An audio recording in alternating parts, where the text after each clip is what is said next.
नमस्कार, कल 24 मा स्वागत छ। म वीरेन जैरू। दर्शकहरू, स्थानीय तहमा कतिपय ठाउँमा विवादले जरो गाडेको छ।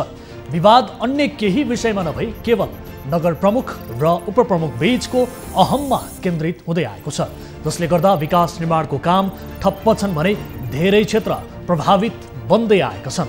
रौतहटको राजदेवी नगरपालिका यसैको एक उदाहरण बनेको छ। कल 24 को हिजोको श्रृङ्खलामा एक रिपोर्ट प्रसारण गर्दै उपप्रमुख अंशु सिंहसँग कुरा गर्दा धेरै विषयहरू छताछुल्ल भए। प्रमुख धीरेन्द्र कुमार सिंहले आफूलाई काम गर्न नदिएको, नगरपालिकालाई भ्रष्टाचार र अनियमितताको अखडा बनाएको, नगरसभा समेत एकलौटी गर्न खोज्दा हुन नसकेको आदि इत्यादि आरोप उपप्रमुख सिंहको रहेको थियो। स्वयं उपप्रमुख सिंहले यस्तो गम्भीर र सङ्गीन आरोप लगाएपछि नगरपालिकाको हाल कति बेहाल छ भन्ने छर्लङ्ग हुन्छ। नगर प्रमुख र उपप्रमुखको विवादले नगरपालिका माथतका विद्यालयका शिक्षकहरूले तलब भत्ता पाउन नसकेको 4 महिना बितिसकेको छ भने विकास निर्माणका कामहरू पनि प्रभावित बनेका छन्। उपप्रमुख सिंहको आरोपप्रति प्रमुख सिंहको राय के छ त? आजको संस्करणमा हामी प्रमुख सिंहसँग कुराकानी गर्ने प्रयास गर्नेछौँ।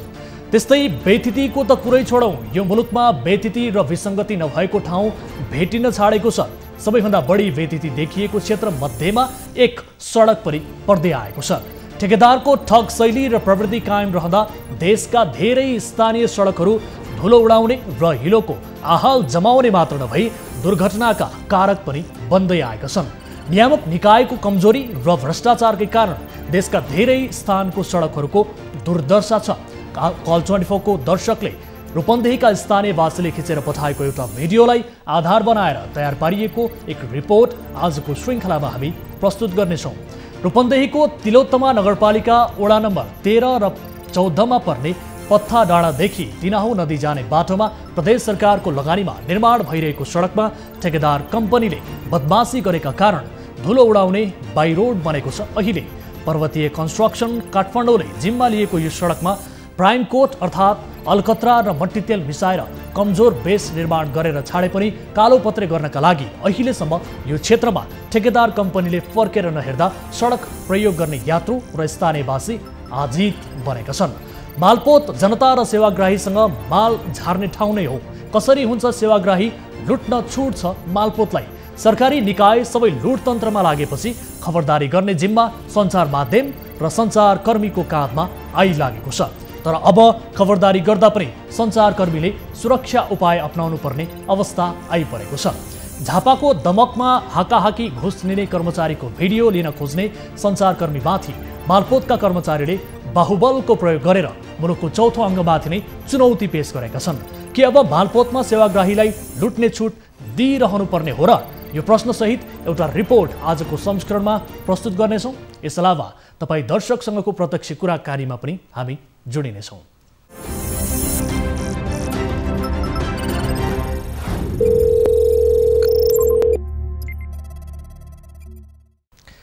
दर्शकहरू, कार्यक्रम कल 24 को नयाँ श्रृङ्खलामा उपस्थित भइसकेका छौँ। विविध विषयहरू रहेका छन्। यहाँहरूले उजागर गर्नुभएका विषयहरू सहितको रिपोर्ट आजको संस्करणमा पनि हामी प्रस्तुत गर्नेछौँ। न्युज 24 टेलिभिजनबाट नियमित रूपमा प्रस्तुत हुन्छौँ, प्रत्यक्ष रूपमा प्रसारित भइरहेका छौँ र सँगसँगै हाम्रो फेसबुक लाइभमा पनि यहाँहरूले हेर्न सक्नुहुन्छ। सोसल साइटका विभिन्न माध्यमबाट पनि यति बेला हामी प्रत्यक्ष रूपमा प्रसारित भइरहेका छौँ।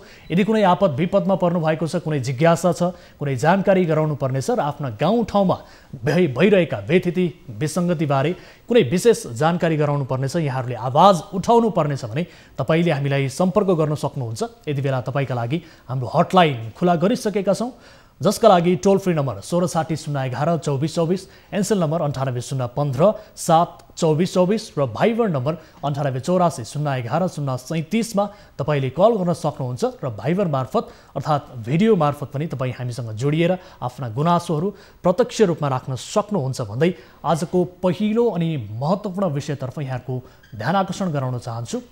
जनप्रतिनिधिहरू बीचको जुङ्गाको लडाईले रौतहटको राजदेवी नगरपालिकामा बेथिति बढेको प्रसङ्ग हिजोको कार्यक्रममा उजागर गरेका थियौँ। नगरपालिकामा नगरसभा नहुँदा शिक्षक, कर्मचारी, स्वास्थ्यकर्मीले तलब नपाएको भन्दै गुनासो गरेपछि रिपोर्ट समेत प्रसारण गरेका थियौँ।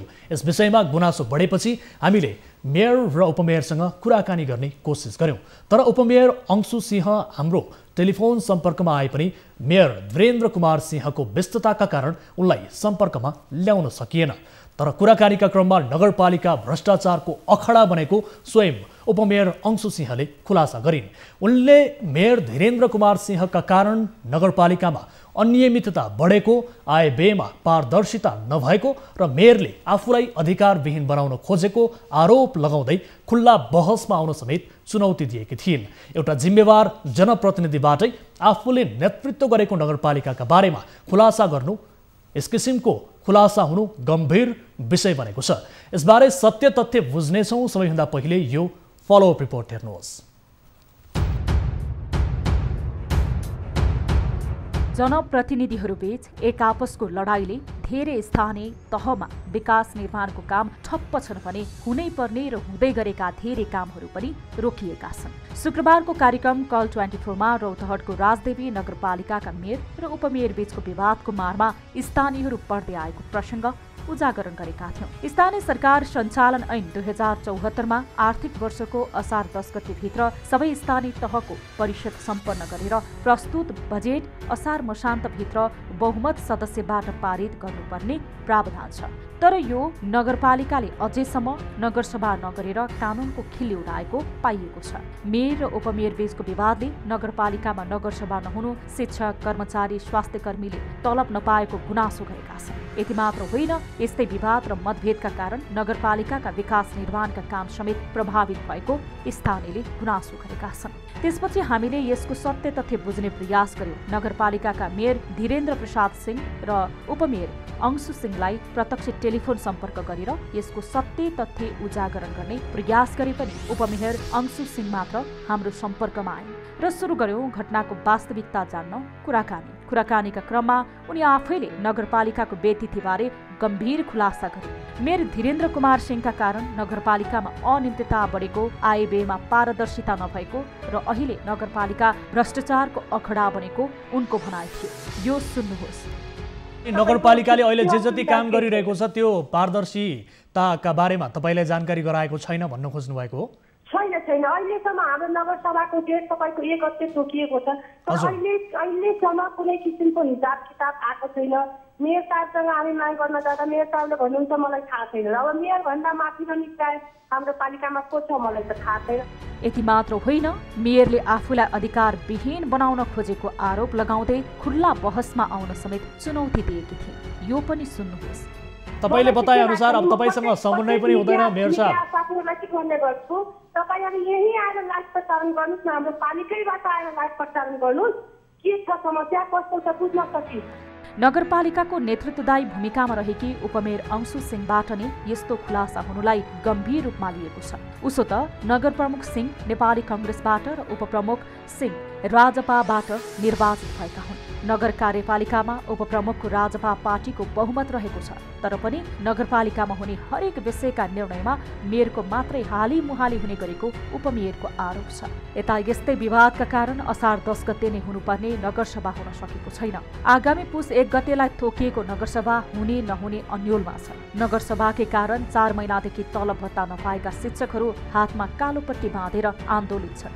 विकासका लागि निर्वाचित प्रतिनिधिहरू यस्तै विवाद गरेर बस्नु के मर्यादाविहीन विषय बनेको छ। प्रमुखले उपप्रमुखलाई माइनस गरेर अघि बढ्न खोज्ने, तर उपप्रमुख भने सबै निर्णयमा आफ्नो उपस्थिति अनिवार्य ठान्ने गर्नाले धेरै स्थानीय तहको 5 वर्ष यी दुईको विवादमा नै टुङ्गिने अवस्था देखिएको छ। दर्शकहरू, यस विषयमा थप जानकारी लिने कोसिस गरिरहेका छौँ। यति बेला विशेष गरी जो मेयर साहब हुनुहुन्छ उहाँसँग आज हामी कुराकानी गर्नेछौँ।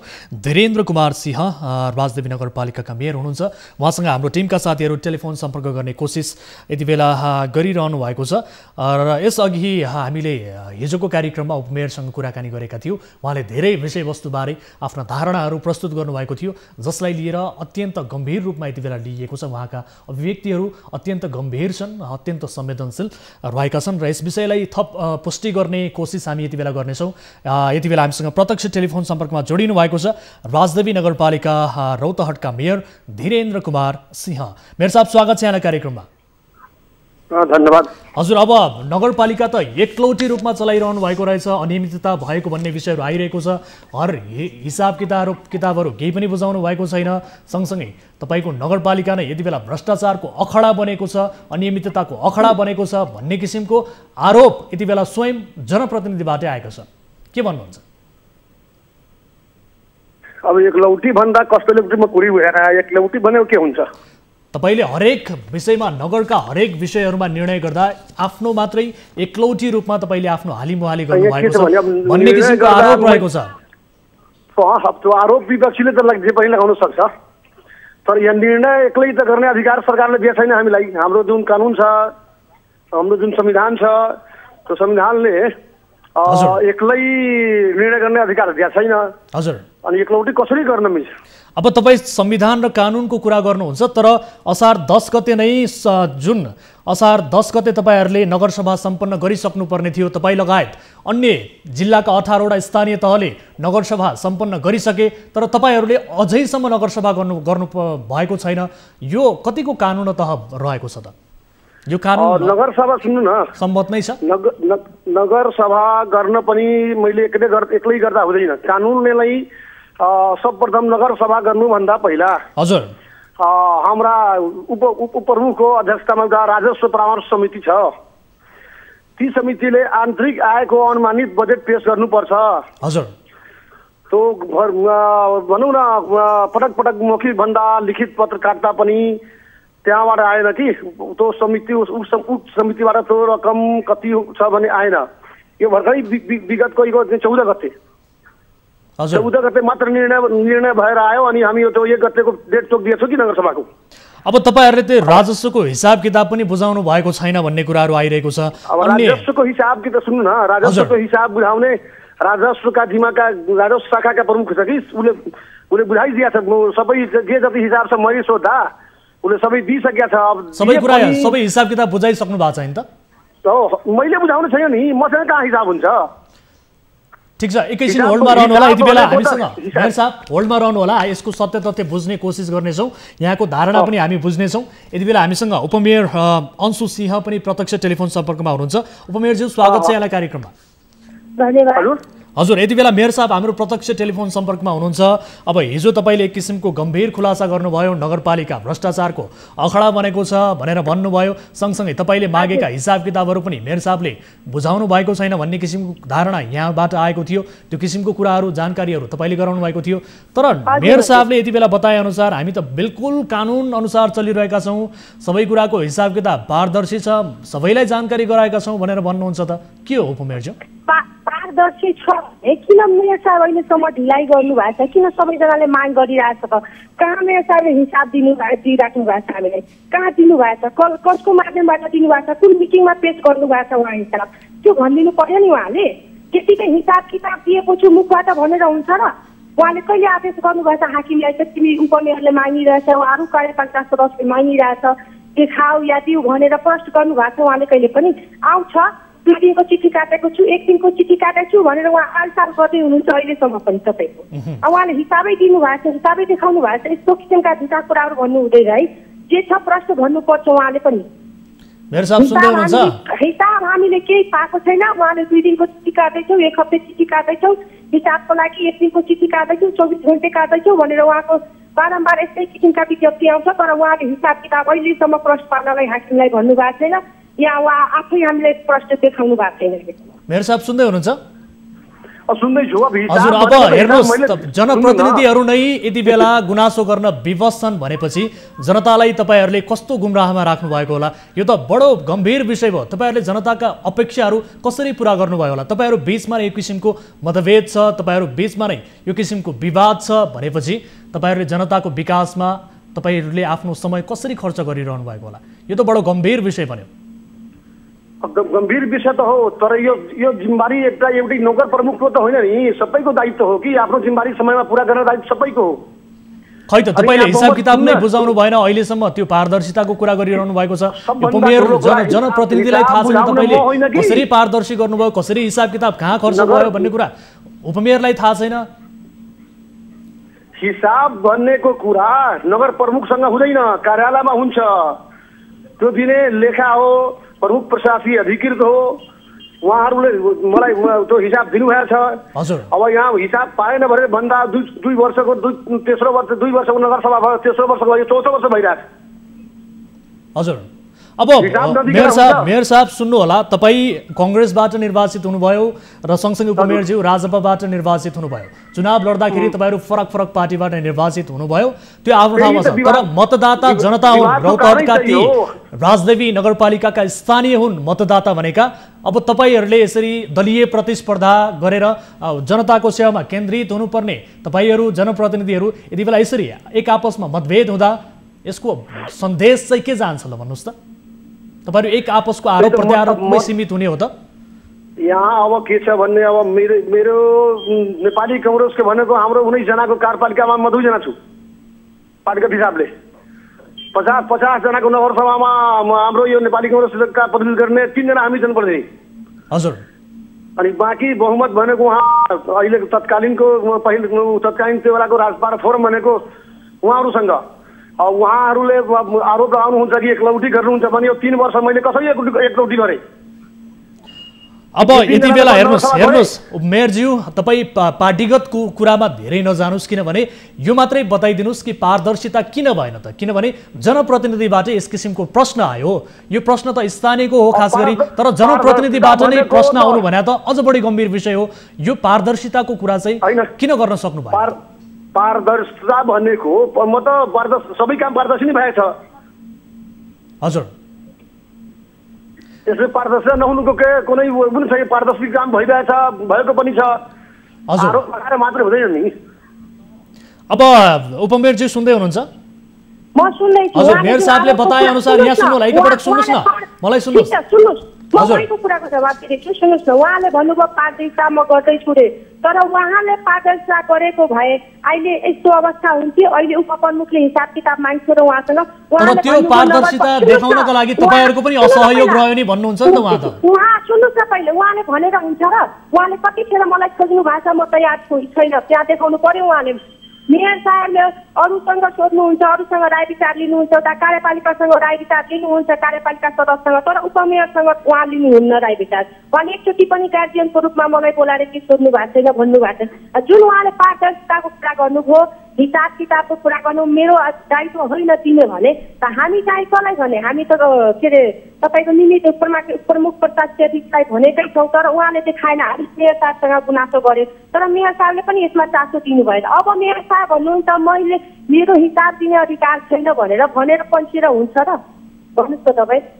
नगरपिता उहाँ सुन्नुहोस्, उहाँ नगरपिता, हामी कसलाई गुहार्न जाने? उहाँलाई नगुहार्ने भने कसलाई गुहार्ने? हामी कसलाई भन्ने? हामी आफ्नो गुनासो कसलाई भन्ने, कसलाई सुनाउने? उहाँ आफ्नो दायित्वबाट त्यतिकै पन्छिने हुन्छ।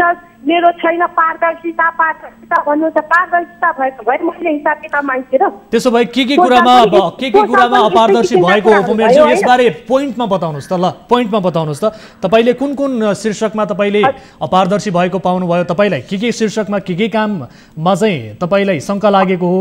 के कामको बारेमा तपाईँ नगर प्रमुखसँग पारदर्शिताको हिसाब किताब खोज्दै हुनुहुन्छ? यसबारे स्पष्ट बताउनुहोस् त। शिक्षा क्षेत्र छ, स्वास्थ्य छ, तपाईँको यो कोरोना आएको छ, कोरोनामा कहाँ के कति खर्च भयो, तपाईँको राजस्व उठेर आएको कहाँबाट उठेर आयो, कहाँ बाँकी छ? अहिलेसम्म हाम्रो पालिकाको राजस्व बाँकी छ, तपाईँको पोहोरको 8 सालको पनि बाँकी छ। अहिलेको राजस्वहरू ठिकदार कहाँ बाँकी छ? तपाईँको गाडीहरू चलेका ठेकापट्टामा त्यहाँ उहाँहरूसँग बाँकी छ। हाम्रो त्यो असुल चाहिँ कसले गर्ने कार्य गर्ने? म त यहाँ 2 वर्षदेखि हल्ला गरिरहेको छु, यो असुल गर्नुहोस्, जनतामा हामी लगानी गरिरहेको छु। मेयर साहब सुन्दै हुनुहुन्छ? उपमेयरज्यू एकैछिन होल्डमा रहनु होला। मेयर साहब सुन्दै हुनुहुन्छ? पारदर्शिता छ भने उहाँले कागज देखाउँदैमा हिसाब दिनेमा के को डर? उहाँले आदेश दिन सक्नुहुन्न? उहाँको आदेश भन्दा माथि हो र हाकिम यहाँको कर्मचारी? मेयर साहब सुन्दै हुनुहुन्छ? विगत 2 वर्षदेखि उहाँ तपाईसँग बारम्बार हिसाब किताब माग्दै हुनुहुन्छ। तपाईँले हरेक शीर्षकमा काम गर्नुभएको छ, एक लौटी रूपमा काम गर्नुभएको छ भनेर भन्नुहुन्छ उहाँ। यो तपाईँले एकलौटी रूपमा चलाउन खोज्नु भएको हो नगरपालिकालाई? हाम्रो पालिकामा आउनुहोस्, म मागेको सबै कागजातहरू तपाईँलाई देखाउँछु। बरु भयो भने यहाँ हाम्रो 6 कार्यपालिका सदस्यहरू पनि छ, ठिक छ। उपमेयर विपक्षमा छ भने उहाँहरूको एक पनि त उपमेयर गलत हो कि के हो, के को हिसाब माग्दैछ उपमेयर के हो भने यहाँ आएर प्रश्न हुनुहुन्छ तपाईँहरू। बरु तपाईँ आफ्नो टोली लिएर यहीँ आउनुहोस् न, यहीँ आएर अनुगमन गर्नुहोस्, यहीँबाट लाइभ प्रसारण गर्नुहोस्। मोबाइलमा त हामी एकअर्कामाथि आरोप लगाउँछौँ होइन? तर त्यहाँ आएर सामु बसेर हामी प्रत्यक्ष रूपमा तपाईँहरूले जोड्नुहोला, हामी प्रत्यक्ष रूपमा भन्छौँ। मेयर साहब सुन्दै हुनुहुन्छ? तपाईँले एकलौटी रूपमा नगरपालिकालाई चलाउन खोज्नु भएको हो। यो 4 वर्षमा प्रवेश गर्दैछ, चौथो वर्षमा संहिता प्रवेश गर्दैछ।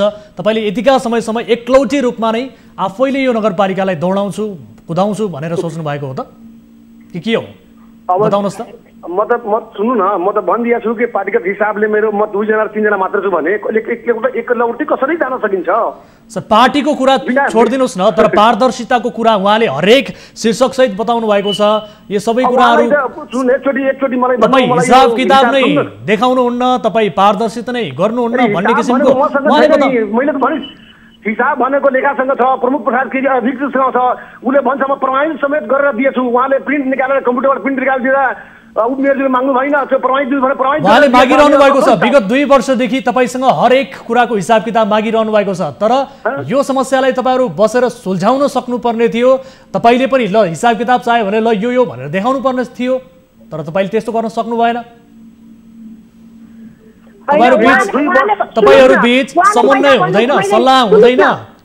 कुनै पनि काम गर्दाखेरि जनप्रतिनिधिहरू बीच सल्लाह हुनुपर्ने होला, समन्वय हुनुपर्ने होला। मेयर साहब सुन्दै हुनुहुन्छ? अब हिसाब भनेको प्रमाणित गरेर दिएछ कि प्रमाणित हाकिमले अधिकृतले प्रमाणित गरेर दिएछ भने कस्तो हिसाब चाहियो पुरै बुझेन। मुखले बोलेर मौखिक होइन, तपाईँ आफै बसेर जब तपाईँलाई प्रश्न आउँछ, तपाईँमाथि प्रश्न उठ्छ भने मेयर साहब तपाईँ आफै बसेर लिखित रूपमा त्यसको पारदर्शिताको सबै कुराहरू प्रमाण दिनुहोस्, नगरसभा गर्नुहोस् समयमा। तपाईँ भन्नुहुन्छ कानुन अनुसार चलिरहेका छौँ भनेर, तर असार 10 गते नै भइसक्नुपर्ने अन्य स्थानीय तहले गरे, तर तपाईँहरूको स्थानीय तहले अहिलेसम्म नगरसभा सम्पन्न गरेको छैन। मेयर साहबसँग सोध्नुहोस् न, मैले लिखितै बहुमत सदस्यले हामीले उहाँलाई नगरसभा गर्नको लागि र मिटिङमा मन्सिरको 14 गते राजस्व परामर्श समितिको माइन्डेट आयो कि हजुर, अनि असार 10 गते कसरी हुन्छ? मेयर साहब तपाईको हेर्नुस्, जनप्रतिनिधिले नै यति बेला यस्तो गुनासो गर्ने ठाउँ तपाईले राख्नु भएको छ। सँगसँगै शिक्षकहरू आन्दोलित बनेका छन्, कर्मचारीहरू स्वास्थ्य कर्मीहरूले विगत 4 महिनादेखि तलब पाएका छैनन्। ती मानिसहरूको जीविकोपार्जन कसरी भइरहेको होला तपाईले सोच्न भ्याउनु भएको छ? 1 सेकेन्ड पनि तपाईले सोच्नु भएको छ उहाँहरूको जीवन यति बेला कसरी चलिरहेको छ भन्ने? त्यो तलब तपाईमा अलिकति पनि मानवीयता छ? अलिकति पनि तपाईमा संवेदनशीलता छ? तपाईँ नेतृत्व गर्ने, तपाईँले नगरपालिकाको नेतृत्व गरिरहनु भएको छ, तपाईँ नगरपालिकाको अभिभावक जस्तो व्यक्ति, तपाईँमा अलिकति पनि मानवीयता छैन? ती शिक्षकहरू कर्मचारीहरू स्वास्थ्य कर्मीहरूले कसरी आफ्नो जीवन यति बेला गुजारा गरिरहेका होलान्? 4 महिनादेखि तलब दिनुभएको छैन उहाँहरूलाई। यस किसिमको लापरवाही, यस किसिमको एकलौटीपन पनि चल्छ तपाईँको? अब तपाईँ भन्नुहुन्छ एकलौटीपन हो, म भन्छु त्यस्तो केही छैन। अब नगरसभा गर्नुका अहिले उहाँ प्रमुखजीले यो 14 गते दिनुको कारण के हो? हेर्नुहोस् मेयर साहब, तपाईले धेरै कुराहरू एकलौटी रूपमा गर्न खोज्नु भएको छ। मन्सिर 24 गते 14 गते राजस्व परामर्श समितिको उहाँले आरोप लगाउनु भएको छ। पहिला उहाँ 10 गते नगरसभा गर्नलाई पहिला नै दिनुपर्छ त्यो माइन्डेट किन? मेयर साहबलाई सुन्नुस् न,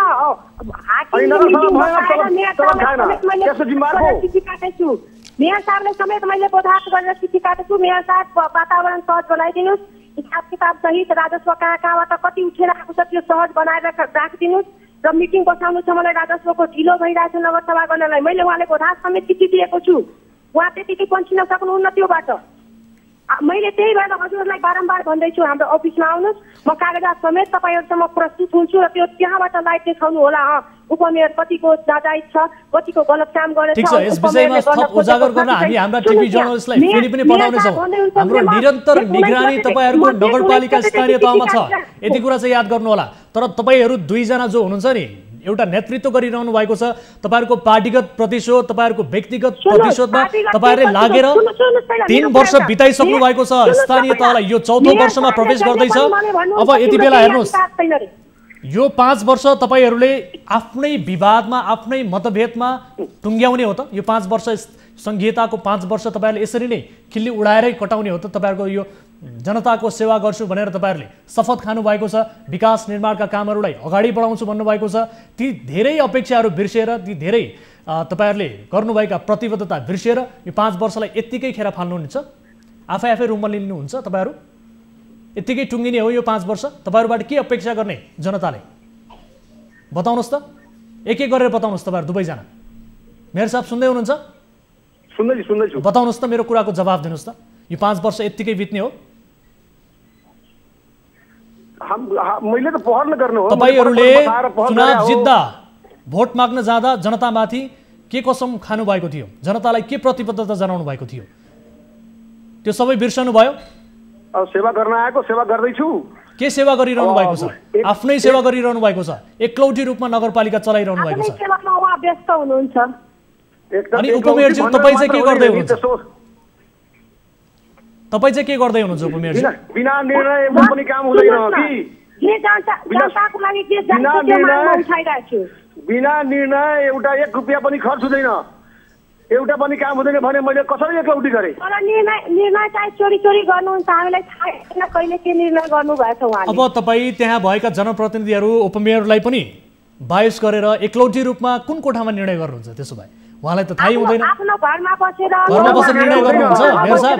निर्णय भनेको अफिसमा हुन्छ, कहिले हुँदैन अफिसमा, कहिले काहीँ मात्रै हुन्छ, तर अफिसमा तपाईलाई त स्थानीय तह चलाउनुस् भनेर एउटा नेतृत्वदायी भूमिकाका लागि जनप्रतिनिधिले जनताहरूले निर्वाचित गरेका हुन्, जनप्रतिनिधि बनाएका हुन्, तर नगरपालिका चलाउनुको सट्टा घरमा बसेर निर्णय गर्नु हुँदो रहेछ मेयर साहब। यस्तो पनि हुन्छ? घरमा निर्णय भएकै छैन, कहिले त्यस्तो भएकै छैन। घरमै उहाँ निर्णय गर्नुहुन्छ कि योभन्दा पहिले जहिले पनि उहाँ घरमै बसेर या गौरमा हाकिम साहबको कोठामा बसेर उहाँ निर्णय गर्नुहुन्छ, पालिकामा बसेर निर्णय गर्नुहुन्न, या माइनेटिङ घुमाएर जनप्रतिनिधिको घरमा उहाँ निर्णय गर्नुहुन्छ। अब यो बताउनुहोस्, तपाईहरु बीचको यो जुङ्गाको लडाई, यो मतभेद वाद विवाद हेरेर दर्शकहरू हाँसिरहनु भएको छ यति बेला। उहाँहरूले चित्त बुझेको छैन यो पक्कै पनि, हामी भन्न सक्छौँ। र तपाईका स्थानीय तहका नागरिक त यति बेला आक्रोशित समेत छन्, तपाईहरुसँग रुष्ट बनेका छन्। तपाईहरुबाट जुन किसिमको अपेक्षा थियो नि, त्यो अपेक्षा उहाँहरूको यति बेला तुहिएको स्थिति छ।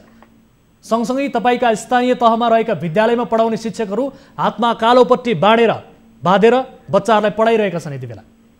थाहा पाउनु भएको छ? थाहा छ, तर यो जिम्मेवारी सबैको छ, सबै जनप्रतिनिधिको दायित्व छ। एउटा दायित्व नगर प्रमुखको छैन, कानुन एक्लो जिम्मेवारी छ भन्नुहुन्छ, थाहा छ भन्नुहुन्छ, अनि एक अर्कालाई आरोप प्रत्यारोप गरेरै बस्ने हो त? यसको समस्याको समाधान के हुन्छ भन्नेतर्फ तपाईहरु ध्यान नदिने, एक अर्कालाई आरोप प्रत्यारोप गर्ने, एक अर्कालाई इगो राख्ने, सरसल्लाह नगर्ने, यस्तो पनि हुन्छ? के गरेर चलाउन खोज्नु भएको स्थानीय तहलाई? यो संघीयताको त तपाईहरुले उपहास गर्नुभयो। हेर्नुस् त, तपाईको जिल्लामा रहेको अन्य स्थानीय तहले नगरसभा गरिसके, असार 10 गते नै उहाँले नगरसभा सम्पन्न गरिसक्नु भयो, तर तपाईहरुले अहिलेसम्म यो नगरसभा हुने नहुने 1 गतेका लागि तोक्नु भएको छ। हुने नहुने अझै पनि अन्यल छ, जसका कारण शिक्षकहरूले तलब पाएका छैनन्, सँगसँगै स्वास्थ्यकर्मीहरूले तलब पाएका छैनन्, जसले यो कोरोनाको महामारीमा आफ्नो धर्म छोडेनन्, ती कर्मचारीहरूले तलब पाएका छैनन्। उनीहरूले कसरी गुजारा गरिरहेका होलान्? यो समेत तपाईहरुको दिमागमा आएको छैन। तपाईहरुबाट के अपेक्षा गर्ने? दिमागमा आएको छैन भने छैन, त्यस्तो हामीले पनि बुझिरहेका छौँ, नबुझेर कुरै छैन, तर एक्लै के गर्ने? त्यसो भए तपाईहरु एक अर्कालाई आरोप लगाउनकै लागि यो निर्वाचित हुनुभएको हो? 5 वर्ष यसरी नै खेर फाल्नुहुन्छ? मतलब आरोप भनेको अब त्यहाँबाट क्वेसन आयो भने जवाब दिनु पर्यो। कारण के हो? जस्तो नगरसभा नहुनुको कारण के हो? शिक्षकले तलब नखाएको कारण के हो? अब त्यसो भए यति धेरै प्रश्नहरू मेयर साहब तपाईतिर यति धेरै प्रश्नहरू तेर्सिएको छ। मेयर साहब एकपटक सुन्नु होला, तपाईतिर यति धेरै प्रश्नहरू यति बेला तेर्सिएको छ। स्वयं उपमेयरले धेरै प्रश्नहरू तपाईलाई राखिदिनु भएको छ। अब यो पारदर्शिताको कुराहरू उठिसके पछाडि उहाँको जिज्ञासा कहिले शान्त गर्नुहुन्छ? यो पारदर्शिता कहिले देखाइदिनुहुन्छ? र सँगसँगै नगरसभा गरिसके पछाडि तपाईहरुले ती तलब नपाएका कर्मचारीहरूलाई तलब दिन्छु भन्ने आश्वासन पनि दिनुभएको छ। नगरसभा कहिले गर्नुहुन्छ? स्पष्ट रूपमा बताउनु। नगरसभा त पौष 1 गते तोकिसकेको छ। गर्नुहुन्छ? पक्का गर्नुहुन्छ? गर्छु। तोकिएकै समयमा नगरसभा सम्पन्न हुन्छ? हुन्छ, सम्पन्न हुन्छ। त्यही त यहाँ प्रश्न छ। सम्पन्न हुन्छ भने दायित्व एक्लै होइन नि मेरो। तपाई अभिभावक हो, भनिदिनुस् न। तपाईले हर कुराको काँचो मिलाउनु पर्यो, प्रक्रिया मिलाउनु पर्यो नि त। लिएर हिँड्नु। यस अघिको नगरसभा पनि तपाईले एकलौटी रूपमा गर्नु भएको भन्ने किसिमको आरोप छ। अनि एकलौटी कस्तो एकलौटी? म त कुरी बुझेन एकलौटी। स्वयं उपमेयरज्यूले बताउनु भयो हिजोको कार्यक्रममा हामीलाई। उपमेयरजीको सुन्दै हुनुहुन्छ? भने उहाँ त सुन्नु न, उहाँको त 20 वटा यस्तो माइनेट छ जहाँ उहाँले सही गर्नु भएको छैन। छलफल हुन्छ, प्रस्ताव आउँछ, छलफल हुन्छ, निर्णय लेखिन्छ, सही गर्ने बेला उहाँ हिँड्दिने हुन्छ। उपमेयरज्यू सुन्दै हुनुहुन्छ? उहाँ त भन्नुहुन्छ उपमेयरज्यू सुन्दै हुनुहुन्छ? एकपटक सुन्नु होला उपमेयरज्यू, एकपटक सुन्नुहोस्। मेयर साहब भन्नुहुन्छ माइनेटिङ हुन्छ, छलफल हुन्छ, तर तपाईँ त सिग्नेचरै गर्नुहुन्न, सिग्नेचर नगरी हिँड्नुहुन्छ अरे उपमेयरज्यू। अब माइनेटिङ सुन्नुहोस् न, माइनेटिङ उहाँ घरमा बसेर गरेर घर घर हुन्छ भने म किन सिग्नेचर गर्ने त्यसमा? माइनेटिङ नगरमा बसेर हुन्छ, तपाईँको अफिसमा बसेर हुन्छ माइनेटिङ, कि घर घर बसेर माइनेटिङ घुमाएर हुन्छ? त्यो माइनेटिङमा म किन साइन गर्ने? तपाईँ मात्र असन्तुष्ट हो कि अन्य जनप्रतिनिधिहरू पनि असन्तुष्ट हुनुहुन्छ? अन्यसँग तपाईँ सम्पर्क गर्नुहोस् न, अन्य असन्तुष्टि छ कि छैन? मलाई चित्त बुझ्दैन, मलाई लाग्छ नियम विपरीत जानुभएछ, त्यही भएर म असन्तुष्टि देखाएको। अरूको चित्त बुझ्दै छ कि छैन भने त्यो कुरा त तपाईँहरू सोध्न सक्नुहुन्छ नि उहाँसँग। मेयर साहब सुन्दै हुनुहुन्छ? अब यो बताइदिनुहोस्। ठिक छ, म माथि मात्रै आरोप लगाइराख्नु भएको छ। पोहोर साल पनि मैले त्यही हिसाब किताब मागेर गर्दाखेरि उहाँले मलाई छोडेर एकलौटी रूपमा नगरसभा गर्नुभयो। म नगरसभामा पनि गएँ, तर उहाँहरूले मलाई उपस्थिति हुन समेत दिनु भएन खुला सत्रमा। भन्नुभयो माइनेटिङै हुँदैन खुला सत्रको, माइनेटिङ उहाँले लुकाउनु भयो, मलाई माइनेटिङै दिनु भएन उपस्थित हुनुको लागि। यो भन्दा मसँग त्यो भिडियो पनि छ कि, आउनुहोस् न मेरो मैले त्यही त भनेको तपाईँलाई, मेरो अफिसमा आउनुहोस्, म सबै प्रुफ सहित तपाईँहरूलाई देखाउँछु कि कति डिस्कस गर्ने हामी फोनमा। त्यो आउनुहोस् हाम्रो अफिसमा पनि तपाईँ आफ्नो टोली लिएर म सब तपाईँ कहाँ प्रस्तुत गर्छु म। मेयर साहब सुन्दै हुनुहुन्छ? उपमेयरज्यूले त स्थानीय स्तरमा नै आउनुहोस्, प्रत्यक्ष रूपमा आउनुहोस् र थप बुझ्नुहोस् कतिको आक्रोश छ, कतिको असन्तुष्टि छ स्थानीय तहमा नागरिकप्रति, जनप्रतिनिधि भनेर बुझ्नुहोस् भनेर हामीलाई चुनौती दिइरहनु भएको छ उहाँ त यति बेला। आउनुहोस्, स्वागत छ, मेरो तर्फ पनि स्वागत छ। यस किसिमको चुनौती हेर्नुहोस् त तपाईँलाई राष्ट्रिय टेलिभिजनबाट दिइरहनु भएको छ उहाँले। एकदम एकदम तपाईँका स्थानीय तहमा भइरहेका गतिविधिहरू, समस्याहरू सुन्दै हुनुहुन्छ मेयर साहब? सुन्दैछु। समस्या भन्ने कुरा तपाईँमा मात्रै रुमल्लिएको देखियो, तपाईँकै कारणले मात्रै यहाँ समस्या देखियो। अब उहाँलाई सन्तुष्ट पार्दिनका लागि तपाईँले अब त्यो पारदर्शिताका लागि पहल गरिदिनुहुन्छ त उहाँले चाहेको कुराहरू? सबै पारदर्शिता यहाँ के छ, नगरसभामा के हुन्छ भने विगत वर्षको खर्च पारित हुन्छ। अब यस विषयलाई लिएर सरसल्लाह गर्नुहुन्छ त तपाईँहरू? सरसल्लाह गरेर अगाडि बढ्नुहुन्छ त? एकछिन मेरो कुरा सुन्नु न। हजुर। अहिले हामी चौथो नगरसभा गर्न गइरहेका छौँ, अनि तेस्रो नगरसभाबाट पारित बजेटहरू, यसमा खर्च भएको खर्चहरू विविध सम्पूर्ण त्यो हिसाब किताबहरू यो नगरसभामा पेश हुन्छ। त्यो पहिला त्यसमा छलफल हुन्छ, अनुमोदन हुन्छ, अनि अर्को नयाँ सालको चौथो नगरसभाको लागि आगामी कार्यक्रम तय गरिन्छ। त्यस्तै विगतमा पनि भयो होला। अब उहाँको चिज बुझ्दैन, उहाँ हिँड्दिनु हुन्छ। अब यहाँ अरू जनप्रतिनिधिसँगै छ, सबैजना बस्नुहुन्छ, उहाँ हिँड्दिनुहुन्छ। उहाँ सिग्नेचरै गर्नुहुन्न भने अहिलेसम्म दुईटा कसरी पारित भयो? कति झुटो बोल्नुहुन्छ हो मेयर साहब? तपाईँले अहिलेसम्म झुटो गर्नु भएको छैन। अहिलेसम्म खालि चिठी काट आउँदैन भने, कर्मचारी आउँदैन भने चिठी काट भनेर मात्रै तपाईँ हालचाल गर्दै हुनुहुन्छ। यस्तो किसिमका झुटा आरोप नलगाउनुहोस् न तपाईँ।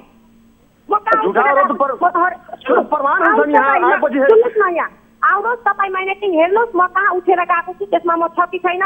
उहाँले जहिले मिटिङ बस्दा फलानालाई चिठी काट, त्यसले हिसाब दिए छैन भने सिलानालाई काट भनेर यस्ता किसिमका खालि हामीले त्यो हिसाब माग्दाखेरि कहाँ खर्च भएको देखाउनको लागि मात्रै उहाँले चिठी काट मात्रै आदेश दिनुहुन्छ। हामीले धेरै प्रेसर उहाँलाई दिएपछि त्यो बाहेक उहाँको कुनै अहिलेसम्म कुनै कदम चालिनु भएको छैन अहिलेसम्म। अनि म कहाँ मिटिङ छोडेर भागेको छु, आएर माइनेटिङ मलाई हेर्नुहोस् तपाईँहरू।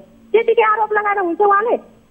खाली आरोप लगाउने, झुटो आरोप लगाउने। यहाँ त प्रमाणित छ हामीसँग। आएर प्रमाणित अप्रुभ गर्नुहोस् न त। मैले उहाँलाई भनेको आउनुहोस् तपाईँहरू हेर्नुहोस् कहाँ भागेछु। तपाईँले मलाई उपस्थिति गराउनु, सुन्नुहोस् न साहब, तपाईँले पिछले नगरसभा पनि मलाई उपस्थिति गराउनु भएन। मलाई भन्नुभयो तपाईँ माइनेटिङै खडा भएको छैन भने त्यो डेटको मसँग त्यो भिडियो पनि छ। अहिले उपस्थिति हुँदैन, अहिले उपस्थिति हुँदैन, खुला सत्रमा उपस्थिति हुँदैन, म तिमीलाई उपस्थिति गराउँदैन भनेर तपाईँले मलाई भन्नुभयो। कुरा सकिएको त्यही खुला सत्रकै डेटमा तपाईँले बन्द सत्रमा एकलौटी रूपमा साइन गर्न तपाईँले बन्द गर्नुभयो, तर त्यो पनि बन्द सत्र तपाईँले आह्वान गर्नु भएन। अनि तपाईँ भन्नुहुन्छ म उपस्थिति भएन, म गइहाल्छु त्यहाँबाट। ठिक छ मेयर साहब मेरो कुरा सुन्नु होला। उपमेयरज्यूले तपाईँसँग विशेष गरी यो नगरसभाको विषयलाई लिएर मात्रै तपाईँ प्रति प्रश्न उठाउनु भएको होइन। विगत 2 वर्षदेखि उहाँ हरेक हिसाब किताबको पारदर्शिता खोजिरहनु भएको छ भने अब तपाईँले दिने कि नदिने यति बताइदिनुहोस्। तपाईँले त झुटो पनि बोलिरहनु भएको छ भन्नुभएको छ उहाँले। तपाईँ दिनुहुन्छ कि दिनुहुन्न यति बताउनुहोस्। अब अलिकति निष्कर्षमा आउँ। यो तपाईँहरूसँगको यो विवाद, यो झगडा, यो तपाईँहरू बिचमा झगडा नै झगडा छ भन्ने कुरा त स्पष्ट बुझिसकियो। हिसाब किताब भन्नेको दिएकै छ कि प्रमाणित गरेर दिएछ कि हाकिमले? कहाँ दिएछ हो? कसले दिनुभएको छ? कोसँग सम्पर्क गर्ने त उहाँले त भनिरहनु भएको छ उहाँले त झुटो बोलिरहनु भएको छैन पक्कै पनि। प्रमाणित गरेर दिनुभएको दिएछ, प्रमाणित गरेर त्यसलाई कि प्रमाणित चाहियो भनेर उहाँले माग्नु प्रमाणित चाहिन्छ। सुन्नुहोस् न, यहाँ अहिले त्यो जिल्लामा तपाईँको त होला कोही त्यस्तो त्यो तपाईँले संवाददाता यहाँबाट न्युज पठाउने उहाँलाई नि पत्ता मैले उहाँले मलाई हेराइदिनुहोस् न उहाँ प्रमाणित गरेर मलाई दिनुभएको छ भनेर उहाँले दिनुहोस् न। मेरो साहब तपाईँले चाहिँ आफूले चाहिँ उहाँलाई किन हिसाब किताब बुझाउन सक्नुहुन्न त? प्रशासकीय अधिकृत भन्नुहुन्छ, तपाईँले जब प्रश्न आइसके पछाडि तपाईँले पनि यसको फेसिलिटेट गर्नुपर्ने होला नि त। यस किसिमको प्रश्नहरू उठिसकेपछि तपाईँले पनि आफ्नो तर्फबाट यसलाई क्लियर त पार्नुपर्ने होला नि त, कि होइन? उहाँलाई एक प्रति कम्प्युटरबाट निकालेर दियो अनि उहाँलाई चित बुझेन मलाई यो प्रमाणित गरेर दिनुभयो भनेर त्यो रूप प्रसाद अधिकारीले प्रमाणित गरेर हिसाब दिएछ कि लेखापाल र उसले। फेरि झुटो बाप्रे भाइ यसपालिको दिएकै छैन हामीलाई, पोहोर सालको पनि दिएकै छैन। उहाँले खालि झुटो बोलिराख्नु भएको छ। कतै झुटो बोल्नुहुन्छ हो? तपाईँ साथै बोल्नुहुन्छ बाबु। म त ठिकै छ उहाँले भनिरहेको छु नि त। आएर उहाँ आफ्नो प्रतिनिधि देखाएर पनि हेरिदिँदा भइहाल्छ नि। मैले बुझेको यसपालिको उहाँले बनाएकै त्यो त दिनु हुन्छ नि त हामीलाई होइन? यसपालिको त बनायो होला, त्यो त सबैको सामु पेश हुन्छ नि त। त्यो दिनुहुन्छ मेयर साहब, दिनुहुन्छ त? छँदै छैन के दिनुहुन्छ? छँदै छ शब्दहरूको जस उहाँले के कसैले पनि दिन सक्छ। तर उहाँ भन्नुहुन्छ पाएन भनेर भन्नुहुन्छ, कुनै पनि हिसाब किताब देखाउनु भएन भन्नुहुन्छ। आफै हाँस्न थाल्नु भयो। यो कुराकानी सुनेर जनता कति हाँस्नु भयो? तपाईँहरू बिचको यस किसिमको झगडा लडाई तपाईँहरूलाई भोट दिने जनता कति हाँस्यो होला तपाईँहरूप्रति? कति धेरै रिस उहाँहरूमाथि यति बेला आक्रोश? तपाईँहरूलाई त लाज लाग्नुपर्छ तपाईँहरू दुवैजनालाई। एकदमै लज्जास्पद, तपाईँहरूलाई दुवैजनालाई एकदमै लाजै लाग्नुपर्छ। तपाईँहरूले संघीयताको उपहास गर्नुभयो। आफ्नो झगडा हेरेर, आफ्नो विवाद हेरेर तपाईँहरू आफै हाँसिरहनु भएको छ। जनता भोट दिने जनता कति हाँस्यो होला हेर्नुहोस् त। यो त लाजमर्दो, तपाईँहरूले लाजै गर्नुभयो। मलाई त निस्किनै गाह्रो भइरहेछ कि यहाँ पालिकामा। बडो लाज गर्नुभयो। सुन्नुहोस् न, मेयर साहब त भन्नुहुन्छ मेरो कुनै अधिकारै छैन, उपमेयरको कुनै अधिकारै छैन, सब थोक त मेरै साहबको अधिकार हो। मैले उहाँले भनिसकेँ जब तपाईँकै हेर्नुहोस् त मेयर साहब, उपमेयरज्यूले बडो गम्भीर विषय गर्नु उहाँले त। हेर्नुहोस् भनेर मेयर साहब, मेयर साहब सुन्नुहोस् त, उहाँले के बताउनु भयो थाहा छ? जनताको सेवा गर्छु भनेर निर्वाचित भएको प्रतिनिधि यति बेला मेयर साहबकै कारणले गर्दाखेरि त्यो जनताको सेवामा केन्द्रित हुने वातावरण बनाइदिनु भएन र जनतालाई मुख देखाउन लाजै लाग्यो भन्नुहुन्छ। के गर्नुभयो? तपाईँलाई लाज लाग्छ कि लाग्दैन? तपाईँलाई चाहिँ लाज लाग्छ कि लाग्दैन? जनतालाई मुख देखाउन लाज लाग्छ कि लाग्दैन? यहाँ लाजको कुरा छैन नि। लाजको भने एउटा नगर प्रमुखको पूर्ण अधिकार छैन नि। यो कुरा बुझ्नुहोस् न। तपाईँ हेर्नुहोस् त, यति धेरै आरोप, यति धेरै प्रश्न तपाईँमाथि तेर्सिएको छ। तपाईँले लाचार रूपमा यस किसिमको जवाब दिइरहनु भएको छ मेयर साहब। आफै हाँस्नुहुन्छ आफ्नो जवाब सुनेर। जनता कति हाँस्यो होलान्? अचम्म छ हेर्नुहोस् त। संघीयताको त तपाईँहरूले क्या मजाले उपहास गर्नुभयो। गाउँ गाउँमा सिंहदरबार भन्ने नाराको त धज्जी उडाउनु भयो तपाईँहरूले। सिंह मात्रै रहेछ, दरबार गायब भएछ हाम्रो पालिकाको। जनताले झुक्ने सिंह मात्रै रहेछ, दरबार गायब भएछ हाम्रो पालिकाबाट। हाम्रो हेर्नुहोस् त मेयर साहब, सबै हेरिरहेको छु म, जनताले पनि हेरिरहेछ। नहेर्ने कुरा छैन। बडो हाँसो लाग्दो कुरा गर्नुभयो यहाँले। लाजमर्दो कुरा यो। कसको कारणले के भइरहेछ यहाँ? हजुर, यहाँ पार्टीगत बहुमतको सुन्नुहोस् न, पार्टीगत बहुमतको आधारमा यो पार्टीगत कुरामा चाहिँ नजानुहोस् है मेयर साहब। पार्टीगत कुरामा चाहिँ नजानुहोस्। तपाईँलाई लागेका आरोपहरूको प्रश्नको जवाब दिनुहोस्। पार्टीलाई तपाईँ त्यति आरोप लगाउने, जहाँ पनि तपाईँ राजपत्रणको दोष देखाउने, आफ्नो गल्ती नभन्ने। राजा फोरमले तपाईँलाई सहयोग गरिरहेको छ। तपाईँ कहाँ मैले कुनै किसिमको गल्ती गरेको छैन। मैले त एकदम इमान्दारीपूर्वक निस्वार्थ सेवा गरे हो। एकदम इमान्दार हुन्छ, हामी पनि हेरिरहेको छौँ। जनता बुझिरहेको छ, कसले भने मात्र हुँदैन। त्यही त तपाईहरु दुवैजना यति कुराको लागि प्रश्न हुनुहोस् कि यो राजनीतिक पार्टीगत कुरामा हामी केन्द्रित छैनौँ, हामी जनताका मुद्दामा केन्द्रित छौँ। जनताको प्रश्न, जनताको एजेन्डालाई हामीले उठाएका छौँ। यो कुरामा चाहिँ तपाईँहरू क्लियर हुनु होला है। तपाईँहरूको राजनीतिक प्रतिशोधका बारेमा हामी कुराकानी गरिरहेका छैनौँ। तपाईँ जनप्रतिनिधि भइसके पछाडि त्यहाँ तपाईँहरूले कानुन विपरीत काम गर्नुभएको छ, कानुनको खिल्ली उडाउनु भएको छ, कानुनको मजाक उडाउनु भएको छ। अब ती शिक्षकहरूले तलब कहिले पाउँछन् त यो बताउनुहोस् त मेयर साहब, के पाउनुहुन्न उहाँहरूले तलब? के पाउनु? शिक्षकहरूले तलब कहिले पाउनुहुन्छ? अब शिक्षकहरूले नगरसभा भएपछि पाउने हो। नगरसभा गर्नुहुन्छ 1 गते? एकदम टाइमै तोक्या छ। अब यति बेला उपमेयरज्यूलाई जुन किसिमको प्रश्न तपाईँहरू माथि यति बेला मेयर साहब तपाईँमाथि आएको छ, उपमेयरज्यूलाई यो पारदर्शिता देखाइदिनुको लागि तपाईँलाई गाह्रो अप्ठ्यारो चाहिँ के भएको भन्नुहोस् त, जसका कारणले लामो समयदेखि हरेक निर्णयहरू विवादित बनाएका छन्? त्यसो भए गाह्रो छैन भने कहिले बोलाउनुहुन्छ त? उहाँलाई कहिले बोलाउनुहुन्छ? ल कहिले बस्नुहुन्छ? तपाईँहरू एक आपसमा छलफल गर्नका लागि तपाईँहरू कहिले बस्नुहुन्छ? जनतालाई त मुख देखाउन लाज भयो भन्नुहुन्छ, तपाईँहरू एक अर्काको आम्ने सामने पर्नु भएको कि छैन? हाम्रो 1 गते नगरसभा हामी बिचमा पनि बसी छलफल गरौँ, यो सबको बिचमा हाम्रो हिसाब पनि आउँछ बिचमा भनेर मैले उहाँले भनेको। तर हामी नगरसभा गर्नुभन्दा 2 दिन पहिला मिटिङ बस्ने रे। अब कार्यपालिकाको मिटिङ भनेर उहाँले हामीलाई माइनेटिङमा पनि लेख्न दिनुभयो। अब भन्नुहोस् अब जसको नगरसभा हुन्छ एकैचोटि नगरसभाको 2 दिन अगाडि मिटिङ बस्छ त्यो? पहिला पनि नगरसभा भएको थियो। सुन्नुहोस्, हामी दिल्लीका दिल्ली खटेर हामी राति पनि हाम्रो 8-9 बज्यो, तर अहिले कुनै किसिमका सुरक्षा छैन। कसैलाई भन्न जाँदा कसैले केही भन्दैन, सुन्दैन, चेर्दैन, कसलाई के भन्न जाने। त्यही भएर मैले मेयर साहबले भनेको थिएँ बिचमा पनि राख्नुहोस् बोर्डको मिटिङ, त्यहाँ हाम्रो गुनासोहरू हुन्छ, त्यहाँ हामी राखौँला, त्यहाँ बसेर समाधान गर्नुला। एकैचोटि नगरसभाको 2 दिन अगाडि मिटिङ राखौँला। ल ठिक छ मेयर साहब, उहाँले बताएअनुसार अब तपाईँ मिटिङ राख्नुहोस्, यति मात्रै पुरा गर्नुहोस् उहाँको माग। मिटिङ राख्नुहोस्, कहिले छलफलमा बोलाउनुहुन्छ तपाईँहरू एक आपसमा सल्लाह गर्नुहोस्। हजुर त्यसकै जवाबमा दिइरहेको म उहाँको कुराहरू सुनेछु। के छ यहाँ? हजुर राजस्व परामर्श समितिकोबाट त्यो आन्तरिक आएको माइन्डेट आएपछि हजुर मेरो नगर प्रमुखको अध्यक्षतामा बजेट सीमा निर्धारण समिति एउटा छ। त्यो समितिले वडाको सिलिङ तोक्छ। त्यो तोकेपछि 1 सप्ताहको लागि वडाबाट योजना मागिन्छ। त्यसपछि उहाँको अध्यक्षतामा त्यो के बजेट तजुर्बा समिति छ।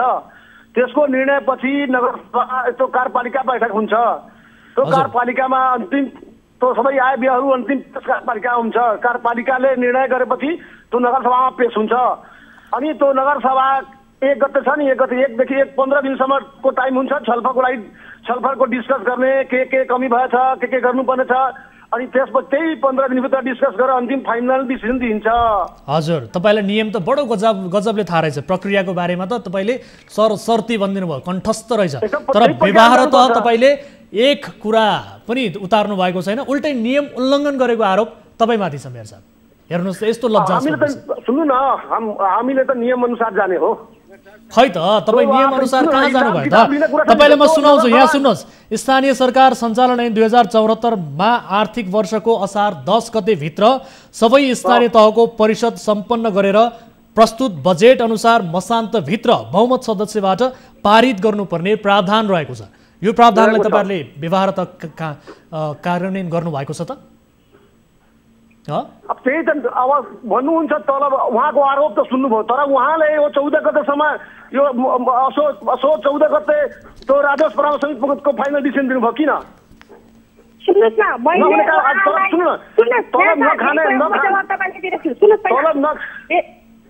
मेरो कुरा पनि सुन्नुहोस्, मेरो कुरा सुन्नुहोस्। तपाईँले भन्नु भएन किन 14 गते डिसिजन दियो? सुन्नुहोस्, म जेठ 19 गतेदेखि चिठी काटेको काटैछु, 3-4 चोटि पनि मैले मिटिङ ठिक छ। अब अलिकति निष्कर्षमा जाउँ, निष्कर्षमा जाउँ। यहाँ सुन्नुहोस्, त्यही त म भन्दैछु तपाईँलाई। मैले चिठी काटेर मिटिङ बसाऊ, त्यो कति राजस्व उठेर आएको छ त्यो देऊ मलाई। मैले भन्दा अहिलेसम्म मलाई दिएन। तपाईँ अहिले पनि प्रश्न छैन, आएर हेर्नुहोस् मेरो पालिकामा अहिले पनि प्रश्न छैन। कागजमा के दिएछ अनि नगरपालिकामा के भइरहेछ त्यो हेर्नुहोस् पहिला। सुन्नुहोस्, यहाँ सुन्नुहोस्। अब तपाईँहरू हेर्नुहोस्, तपाईँहरू हजुर सुन्नुहोस् न मेयर साहबले आरोप लगाउनु भएको छ हामी सदस्यले हजुर अब मेयर साहब यहाँ सुन्नुहोस् मेयर साहब र उपमेयरज्यू तपाईहरु दुवैजना तपाईहरुको विशेष गरी एजेन्डा एउटै हो तपाईहरुको पार्टी फरक होला जे भए पनि तपाईहरु जनताको सेवा गर्छु जनताको विकासमा केन्द्रित हुन्छु भन्ने एजेन्डा बोकेर तपाईहरु यो पदमा हुनुहुन्छ जनप्रतिनिधि बन्नु भएको छ 5 वर्षका लागि निर्वाचित हुनु भएको छ अब यसरी पार्टीगत विवाद भन्दा एक आपसमा मतभेद भन्दा पनि केही भाइचाराका कुराहरू पनि जोडिएलान् एकै ठाउँका स्थानीय भएका हिसाबले मानवीयताका कुरा पनि जोडिएलान् मिलेर जाने कुरा पनि जोडिएलान् यो कुरामा किन केन्द्रित हुन सक्नुहुन्न तपाईहरु सुन्दै हुनुहुन्छ मलाई उपमेयरज्यूले फोन काट्नु भयो कि मेयर साहबले फोन काट्नु भयो हैन म सुन्दैछु मेयर साहब उपमेयरज्यूले फोन काट्नु भएछ ल ठीक छ मेयर साहब ठीक छ अब उहाँले यति धेरै असन्तुष्टिहरू तपाईतर्फ राख्नु भएको छ तेर्साउनु भएको छ अब तपाईहरुको नगरपालिका पनि एकदमै निकै पछाडी परेको स्पष्ट भइसक्यो किनभने 18 वटा स्थानीय तहले नगरसभा समेत सम्पन्न गरिसकेको स्थिति छ भने तपाईहरुको आफ्नो आन्तरिक लफडाका कारण झगडाका कारण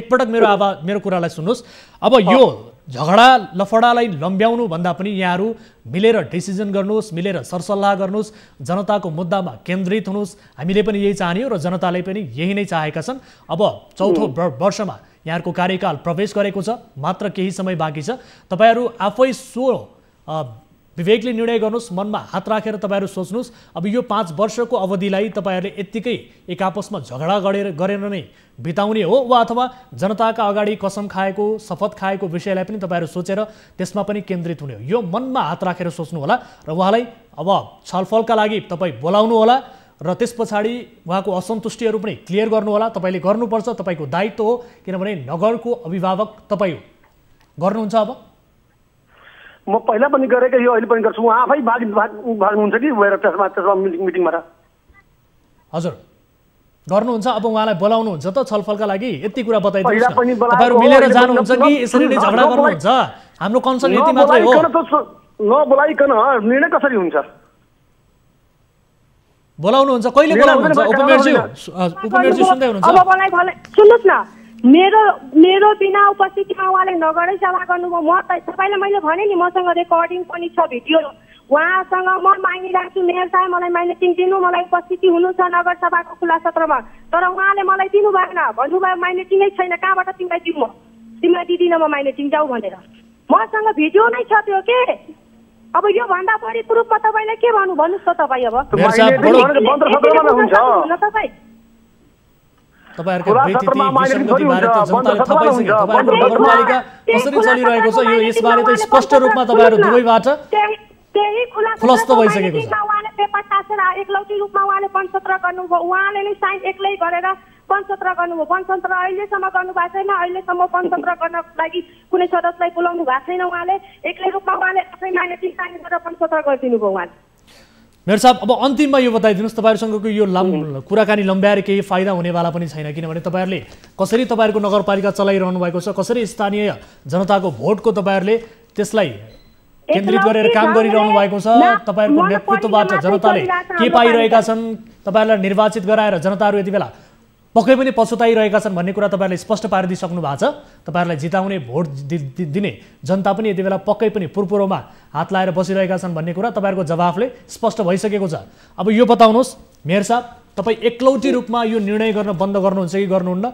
एकलौटी तरिकाले आफ्नो हिसाबले मात्रै हालिमुहाली गरेर नगरपालिकालाई चलाउन बन्द गर्नुहुन्छ कि गर्नुहुन्न समय अझै पनि बाँकी छ घर्किसकेको छैन केही वर्ष बाँकी छ यो समयमा तपाईहरु जनताको विकासमा केन्द्रित हुने कि नहुने यति कुरा बताइदिनुस् कि झगडा गरेर मात्र बस्नु एकलौटी कहिले भएका छैन एकलौटी गर्न पनि मिल्दैन कसरी एकलौटी हुन्छ यति धेरै आरोप यति धेरै प्रश्नहरू तपाई प्रति तेर्सिएको छ अब तपाईहरु मिलेर जानुहुन्छ कि जानुहुन्न यो बताइदिनुस् न एक गते नगरसभा गर्नुहुन्छ कि हुन्न शिक्षकलाई स्वास्थ्यकर्मीलाई कर्मचारीलाई तलब दिनुहुन्छ कि हुन्न जनताको विकासमा केन्द्रित हुनुहुन्छ कि हुनुहुन्न यति कुरा बताइदिनुस् यति चाहेको हामीलाई अन्तिममा बताउनुस् त यहाँ सुन्न यहाँ मिलेर नगइकन नहुने कुरा छ यहाँ मिल्ने कुरा कस्तो तपाई भन्नुहुन्छ मिलेर नगरी कुरा हुन्न भनेर भन्नुहुन्छ तर तपाई आफै मिलेर गर्ने वातावरण बनाइदिनु हुन्न त भगैदा उपमेयरज्यूले भन्नुभएको छ गरेका माइनर निर्णयहरुमा उहाँ हस्ताक्षर नगरी हिड्नुहुन्छ त्यो किसिमको असन्तुष्टि गर्ने ठाउँ किन राख्नुहुन्छ त्यो त उहाँको सोचाइ चेन्ज हुनु पर्यो म बस्छु डिस्कस गर्छु मिटिङमा बस्छु डिस्कस गर्छु जे हुन्छ गर्छु ल उपमेयरज्यू तपाईँ पनि अब मिलेर जाउँ भन्ने हिसाबले सुन्नुहोस् न तपाईँ कहाँ मिलेको छैन मिल्ने कुरा छ भने कहाँ मिलेको छैन त्यतिकै खालि म माइनेटिङमा साइन गर्नको लागि हो घर घरमा आएर तपाईँ साइन गर्न ल्याउनुहुन्छ भने म गरिदिन्छु साइन के उपमेयरज्यू अब तपाईका आफ्ना स्वार्थका कुरा मिलेनन् त्यसकारणले तपाईले कुनै स्वार्थ छैन मेरो सुन्नुहोस् कुनै स्वार्थ छैन मेरो मैले त्यही भएर त भन्दैछु मेरो पालिकामा तपाईँ आफ्नो टिम पठाउनुहोस् या छानबिन समिति नै तपाईँ म मान्छु सबैतिर बिहारबाट होस् सङ्घबाट प्रदेशबाट चारैतिरबाट म छानबिन समितिको माग गर्दैछु तपाईँकै कार्यक्रमबाट आओस् अनि मेरो पालिकामा बसेर छानबिन गरौँ मेयर साहब अब उपमेयरज्यू यति बेला त्यो सिग्नेचर गर्नका लागि मात्रै त हुनुहुन्न उहाँको पद त्यतिका लागि मात्र त होइन मेयर साहब होइन के कसो के भन्नु भएको मेयर साहब सुन्दै हुनुहुन्छ मेयर साहबलाई भनेको उपमेयरज्यूको पद त त्यो सिग्नेचर गर्नको लागि मात्र होइन नि त के हो तपाईँले त त्यही कुरामा सीमित गराइदिनु भएको रहेछ मेरो मेरो के भनाइ छ भन्ने हामी डिस्कस गर्छौँ प्रस्तावहरू आउँछ जो छलफल भएर टुङ्गो लाग्छ अनि त्यसपछि त्यसलाई निर्णय लेख्नु पर्यो त्यसमा लेखेपछि त हस्ताक्षर गर्नु पर्यो मेयर साहब तपाईप्रति तपाईको जतिको अधिकार छ त्यतिकै अधिकार उपमेयरज्यूको पनि छ त्यहाँ रहेका अन्य जनप्रतिनिधिको पनि अधिकार छ सबैको त्यतिकै अधिकार छ मेयर साहबले भन्नुहुन्छ मेरो कुनै अधिकारै छैन अधिकार भनेको सबको दिएको छ अधिकार त कानुनले दिएको अधिकार उहाँले जे पनि गर्नुहुन्छ उहाँले भन्नुहुन्छ कानुनले सबैलाई अधिकार दिएको छ तर तपाईले आफैले कानुनको धज्जी उडाइरहनु भएको छ तपाईको मुखबाट त यो शब्द पनि उच्चारण भएको सुहाउँदैन मेयर साहब तपाईले यति धेरै कानुन विपरीत काम गर्नु भएको छ तपाईलाई कानुनका एक एक कुराहरू थाहा छ तर कानुन त तपाईले नगरपालिकालाई कसरी चलाउनु भएको छ भन्ने कुरा प्रष्ट रूपमा देखिएको छ तपाईको मुखबाट यो कानुन भन्ने शब्द समेत उच्चारण भएको सुहाउँदैन मेयर साहब यो कानुन कानुन भन्न चाहिँ छोड्दिनु होला तपाईँ गरेको त सबै कानुनसँग हो मैले अब यो विशेष गरी अब यो कुरालाई लम्ब्याइरहनु पनि केही पनि छैन हामी स्थलगत रूपमा त्यहाँ पुनः हाम्रा टिभी जर्नलिस्टलाई त्यहाँ पठाउनेछौँ तपाईहरूले नगरसभा गर्छु भनेर भन्नुभएको छ 1 गतेका लागि तोक्नु भएको छ त्यो नगरसभा गर्नुहुन्छ हुँदैन त्यहाँका अन्य कर्मचारीहरूले तलब पाउँछन् कि पाउँदैनन् यसबारे पनि सत्य तथ्य बुझ्नेछौँ मिलेर छलफल गर्नु होला यो विषयलाई टुङ्ग्याउनु होला एक आपसमा मतभेद गरेर झगडा गरेर तपाईहरुको यो जुङ्गाको लडाईलाई यस किसिमको बढावा दिएर नगरपालिका नचलाउनु होला यो कानुन विपरीत हो तपाईहरुले यसो गर्न पाउनुहुन्न संघीयताको उपहास तपाईहरुले गरिरहनु भएको छ त्यसकारण समयमै सचिनु होला समय र जानकारीका लागि यहाँहरु दुवैलाई धेरै धेरै धन्यवाद धन्यवाद मेयर साहब यहाँलाई पनि धन्यवाद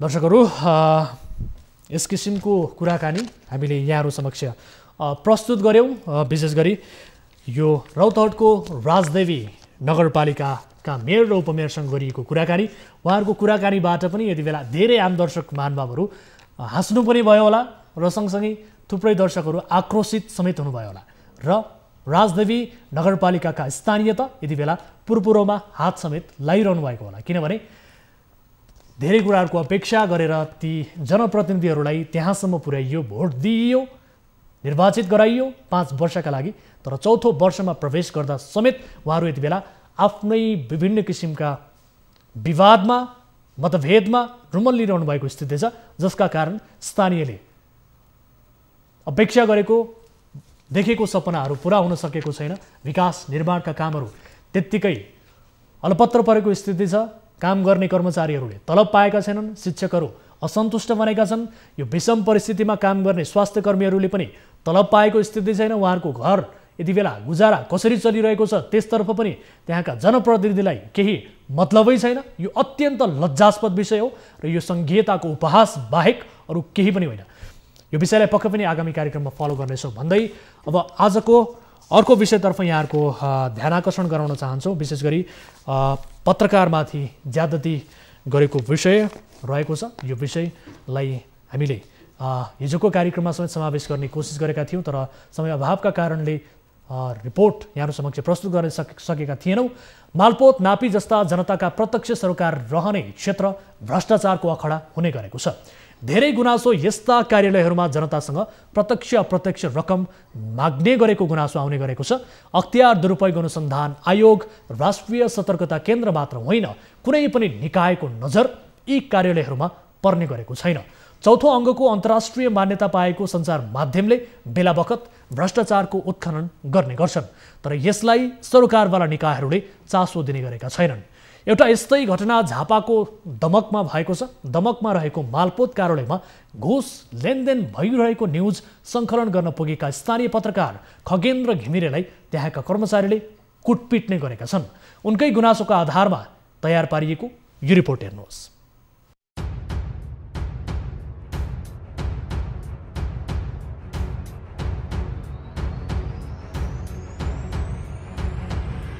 झापाको दमकमा रहेको मालपोत कार्यालय भ्रष्टाचारको अखडा नै बनेको छ।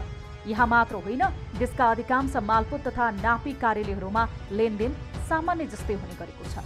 भ्रष्टाचारको अखडाको परिचय बनाउन सफल छ दमकको मालपोत कार्यालय। दमकको मालपोत कार्यालयका कर्मचारीबाट जनता वाक्क दिक्क बनेका छन्। घुस लेनदेनको रिपोर्टिङ गर्न गएका स्थानीय पत्रकार खगेन्द्र घिमिरे कर्मचारीबाट पीडित बनेका छन्। पीडित पत्रकारले दिएको किटानी जाहेरीका आधारमा इलाका प्रहरी कार्यालय दमकले मालपोतका 3 जना कर्मचारीलाई पक्राउ समेत गरेको छ। स्थानीय पीडित पत्रकार घिमिरेले जाहेरी दिएका मध्ये मुख्य आरोपी समातिएका छन् भने अन्य व्यक्तिलाई प्रहरीले पक्राउ नगरेको बताएका छन्।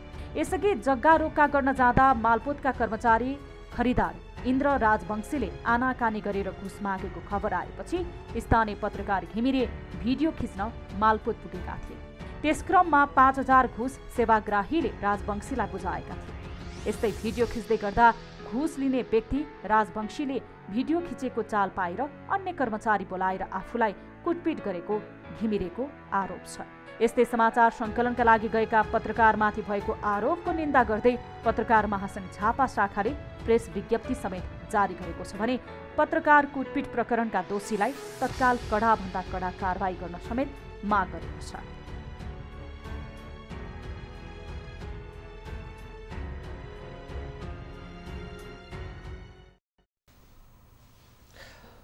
दर्शकहरू, यसरी रिपोर्ट सङ्कलन गर्न न्युज सङ्कलन गर्न गएका पत्रकारमाथि सरकारी कार्यालयका कर्मचारीले यस किसिमको व्यवहार कुटपिट नै गरेका छन्।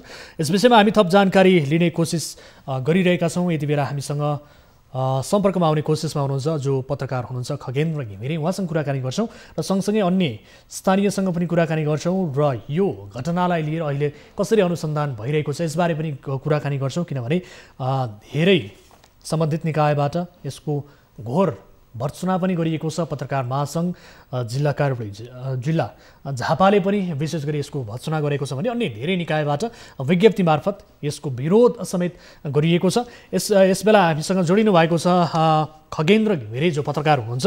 खगेनजी, स्वागत छ यहाँलाई कार्यक्रममा। हजुर, नमस्कार, धन्यवाद। हजुर, अब विशेष गरी यो घटनाको बारेमा अलिकति बताउनुहोस् न। हुन त हामीले रिपोर्ट समेत आम दर्शक महानुभावहरूलाई देखाइसकेका छौँ। तपाईँ त्यहाँ रिपोर्ट सङ्कलन गर्न गइरहँदा, न्युज सङ्कलन गर्न गइरहँदा यहाँमाथि त्यस किसिमको व्यवहार भयो, कुटपिट नै भयो भनेर भन्नुभएको छ। सँगसँगै अहिले तपाईँले धेरै अस्पतालमा उपचारपछि आएका रिपोर्टहरू समेत हामीलाई पठाउनु भएको छ। अनुसन्धान के भइरहेको छ, छानबिन के भइरहेको छ यो घटनालाई लिएर यसबारे बताउनुहोस् न। सम्बन्धित निकायले कसरी हेरिरहेको छ यसलाई? पक्कै पनि जुन रूपमा घटना घटेको छ झापाको मालपोत कार्यालय एउटा सरकारी कार्यालयभित्र एउटा सञ्चारकर्मी, म एक्लो सञ्चारकर्मी होइन, एउटा सञ्चार जगतमाथि नै आक्रमण भएको भन्दा फरक नपर्दा गत मङ्गलबारको कुरा एउटा एक सेवाग्राहीले जुन घुसको लागि कर्मचारीले घुस मागे पछाडि त्यो घुस दिन जाँदाखेरि ती कर्मचारीलाई घुस दिए सेवाग्राहीले त्यस लगत्तै म सञ्चारकर्मीको हिसाबले त्यसको फुटेज सङ्कलनका लागि त्यो भिडियो खिच्ने सिलसिलामा ममाथि कर्मचारी लगायत त्यहाँ बाहिर रहेका लेखापढी व्यवसायहरू जो स्वयंको संख्यामा रहेका लेखापढी व्यवसायले आक्रमण गर्नुभएको छ। आज त्यसको प्रतिफल स्वरूप जुन रूपमा मैले अघि नै भनेको छु, एउटा सञ्चारकर्मीमाथि आक्रमण होइन, एउटा सञ्चार जगतमाथिको आक्रमण रहेको छ।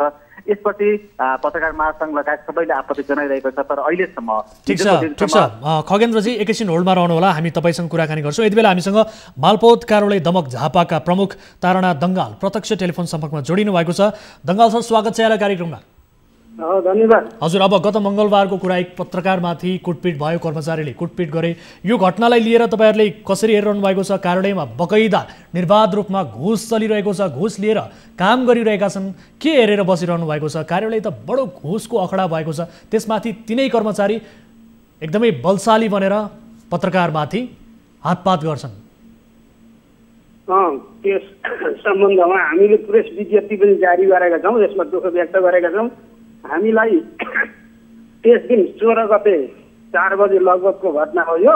हजुर, हाम्रो स्टाफ जो खरिदार हुनुहुन्थ्यो इन्द्र राजवंशी भन्ने, उहाँलाई के अरे भिडियो सहित खिच्दै माथि मेरो कार्यकक्षमा ल्याइयो। त्यस बेला त्यो बेलासम्म मलाई केही जानकारी थिएन र त्यतिखेर चाहिँ तपाईँको लेखापढी र सर्वसाधारणको केही सेवाग्राहीहरूको काम बिथोलिए पछाडि सबै हुल मेरो कोठामा पस्यो। अब त्यतिखेर पसे पछाडि तपाईँको मेरो पहिलो कर्तव्य भनेको उहाँहरूलाई चाहिँ तपाईँको सुरक्षा दिनुपर्ने स्थिति थियो।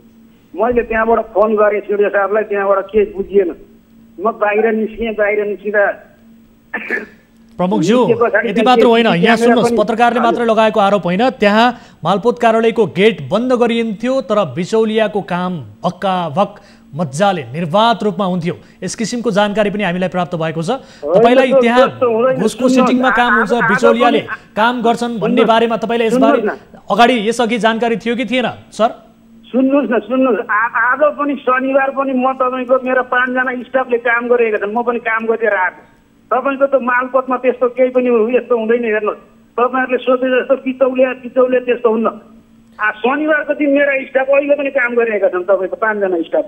अब हेर्नुहोस् सर, जो राजवंशीजी हुनुहुन्छ उहाँ यति बेला रङ्गे हात पक्राउ पर्नुभयो, त्यो घटनाको बारेमा यहाँलाई थाहा भयो, तर त्यस अघि पनि त्यहाँ अन्य कर्मचारीहरूले पनि यसरी नै निर्वाध रूपमा घुस लिएर कार्यालयले अखडा बनाएको बारेमा तपाईँलाई जानकारी थियो कि थिएन? 8 बजेदेखि हाम्रो कर्मचारी काम गरेको चाहिँ तपाईँहरू रिपोर्टिङ गर्नुहुन्न।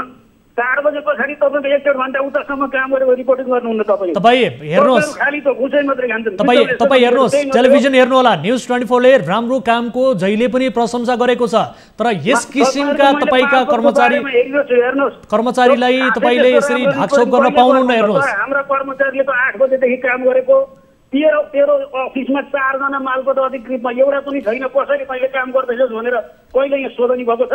ठिक छ, तपाईँहरूले प्रतिकूल समयमा काम गर्नुभएको कुरालाई हामीले प्रशंसा गरेका छौँ, तर काम गरे भन्दैमा त्यहाँ भइरहेका बेतिथि विसङ्गतिबारे बोल्न त हामीले छोड्नु भएन नि। त्यसलाई किन ढाकछोप गर्न खोज्नुहुन्छ तपाईँ? 2 नम्बर प्रदेशमा एउटा पनि उपसचिव छैन, सबै सुक्खाहरूले हाकिमको काम गरेका छन्। कसरी काम गर्दैछस् तैँले भनेर त सुक्खाले सोध्नु। संसारको जिम्मा नलिनुहोस् न, संसारको जिम्मा तपाईँ नलिनुहोस् न। तपाईँ आफ्नो कार्यालयमा के भइरहेको छ, तपाईँको कार्यालयमा भइरहेको बेथितिलाई कसरी निराकरण गर्ने त्यो जिम्मेवारी लिनुहोस् न सर। तपाईँ संसारको जिम्मा नलिनुहोस् न। त्यो सुन्नुहोस् न, त्यो हामीले भनेकै छौँ त, त्यो मेरो साथीले मेरो कर्मचारीले गल्ती गर्यो त तपाईँको अख्तियार मार्फत त्यसलाई रेड गराउनु पर्थ्यो नि त।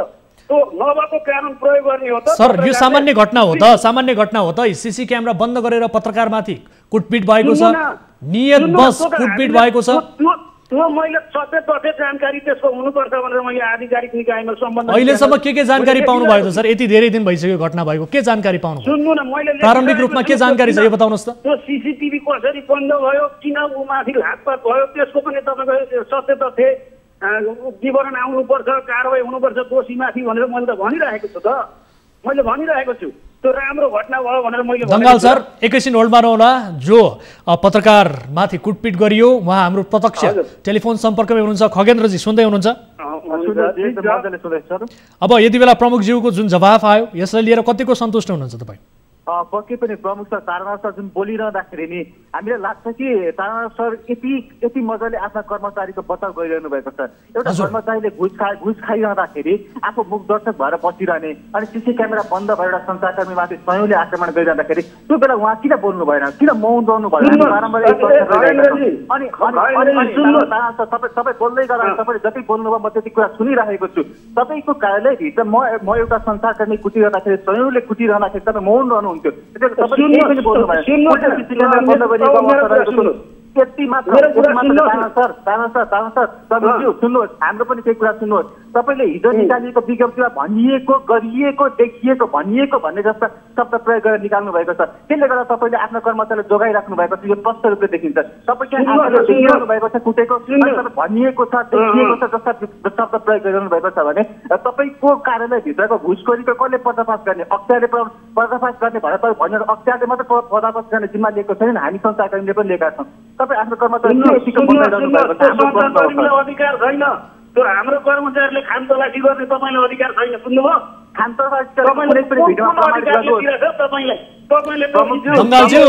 दङ्गालज्यू सुन्नु होला, संचारकर्मी चौथो अङ्ग हो। हरेक नागरिकको यति बेला अधिकार छ।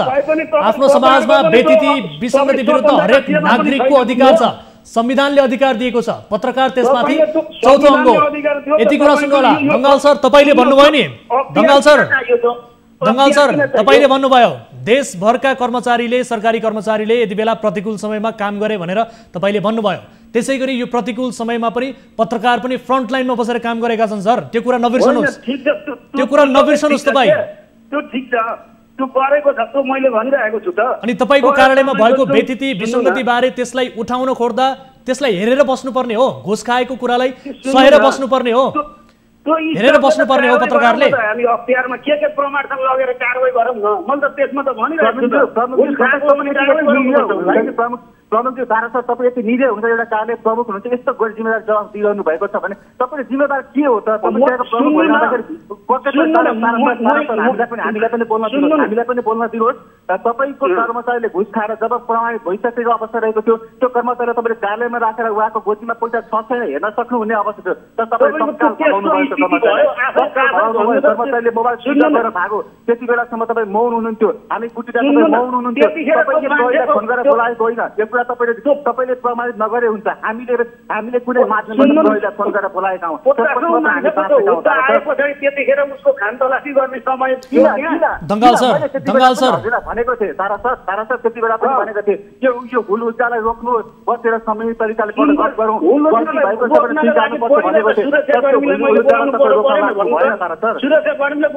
दङ्गाल सर एकैपटक मेरो कुरा सुन्नु होला। दङ्गाल सर, यति बेला राजवंशी एक तपाईँको कर्मचारी एक उदाहरण मात्रै हुन्। यो उहाँले गरेको गल्ती यति बेला उहाँलाई कानुनी कठघरामा ल्याउनु पर्छ। यो गल्तीको हामी घोर भत्सना पनि गर्छौँ। यति बेला पत्रकारमाथि जुन किसिमको ज्यादती भएको छ, हामी यसको घोर भत्सना पनि गर्छौँ। तपाईँको कर्मचारीले गरेको गल्ती उहाँले कानुनतः सजाय पनि पाउनुपर्छ। र यो जुन किसिमको हरकत भएको छ नि, यो कर्मचारी तन्त्र र नियतमा पनि यति बेला प्रश्न उठ्यो तपाईँहरूको। उठेन ल भन्नुहोस् त, उठ्यो कि उठेन? सुन्नु न, त्यो कर्मचारी जसले गल्ती, यो त बगैदा दादागिरी भयो। आफै गल्ती गर्ने, आफै घुस लिने अनि आफै कुटपिट गर्ने। अख्तियार बोलाएर त्यतिखेर अख्तियार मार्फत कारवाही गरेर त लिगल हुन्छ नि त। त्यो किसिमको कन्फिडेन्सका साथ हेर्नुहोस् न, तपाईँको कार्यालयमा एकदमै निर्धक्कका साथ, कन्फिडेन्सका साथ कर्मचारीले घुस खाइरहेको छ। सेवाग्राहीबाट एकदमै आत्मविश्वास बोकेर कन्फिडेन्सका साथ घुस लिइरहेको छ।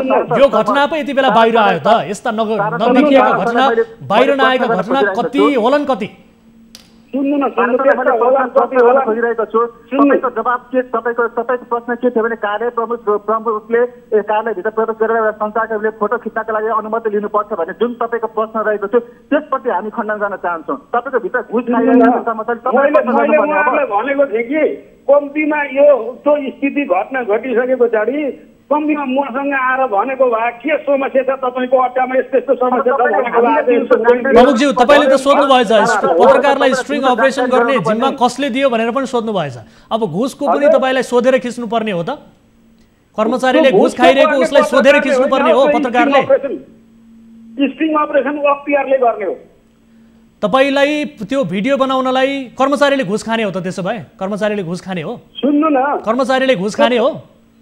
सुन्नु न, यसको जवाब दिनुहोस् त। कर्मचारीले घुस खाने हो, यसको जवाब दिनुहोस् त। हाम्रो जुन सुन्नु सेवाग्राही भन्ने जो छ नि, जो हुनुहुन्छ उहाँ सेवाग्राही, उहाँ त तपाईँको पेट्रोल पम्पको मालिकको एउटा निजी गाडीमा आउनुहुन्छ, जग्गा कारोबारी मान्छे हो। उहाँ त तपाईँको सचेत मान्छे हो नि त। मसँग पैसा माग्दै सेवाग्राही त जुनसुकै जे जस्तोसुकै अवस्थामा आउन् न सर। सेवाग्राही भनेको त एउटा सेवाग्राही न हो सर।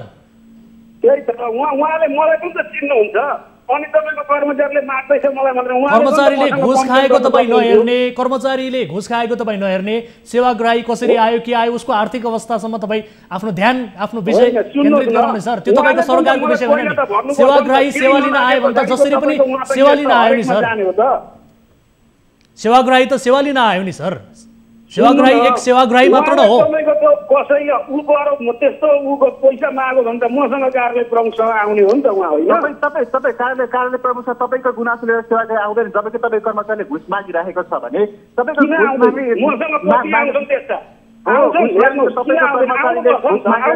नाङ्गेजार बनाउनका लागि संसारकर्मी मात्र जान्छन्, मालपोतमा तपाईँहरूले त्यो कार्यालय प्रमुख पनि सबै उस्तै दङ्गाल सर यति कुरा सुन्नु होला, तपाईँ यो कुरामा हस्तक्षेप नगर्नु होला। यति बेला जो पत्रकारले मात्र यस्तो गर्ने होइन भन्ने अख्तियारले मात्रै गर्ने हो भनेर जो भनिरहनु भएको छ नि, सूचनाको अधिकार, कार्यालयमा भइरहेका व्यतिथि विसङ्गतिबारे बोल्ने अधिकार स्थानीय नागरिकलाई पनि छ। तपाईँलाई थाहा छ होला, धेरै नागरिकले आफ्नो फोनमा भिडियो रेकर्ड गरेर हामीलाई पठाउँछन्। यति बेला कार्यालयमा भइरहेका घुस खाइरहेका कर्मचारीले त्यो जनताले समेत भिडियो खिचेर हामीलाई पठाइरहेका हुन्छन्। देख्नु भएको छ नि तपाईँहरूले के छैन? अब अख्तियारलाई मात्रै अधिकार हो त यो? हो त कानुनले त अख्तियार पनि दिएको छ। हेर्नुहोस् खान तर कानुन हेर्नुहोस्, कानुन तपाईँहरूले घुस खाने कानुन कतै छैन सर।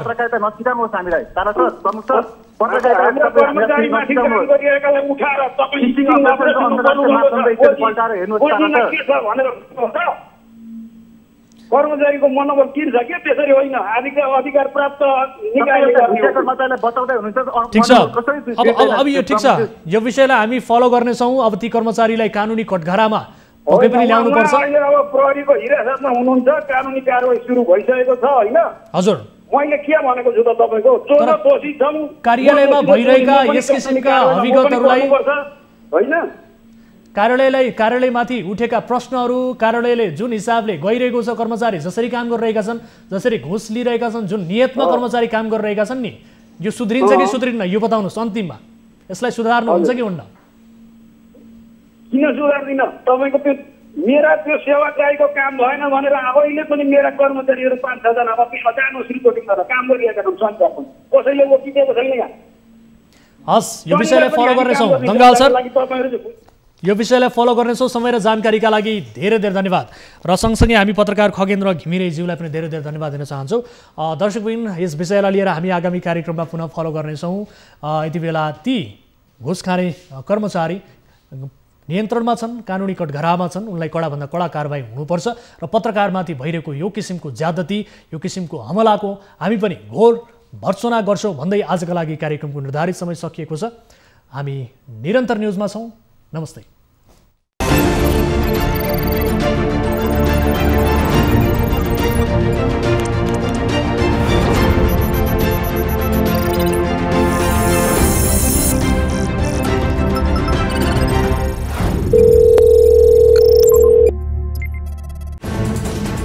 कोरोनाले सृजना गरेको सङ्कटमा पल पलका न्युज अपडेट र हर क्षेत्रको कभरेजका लागि News 24 नेपाल YouTube च्यानललाई सब्स्क्राइब गर्नुहोला।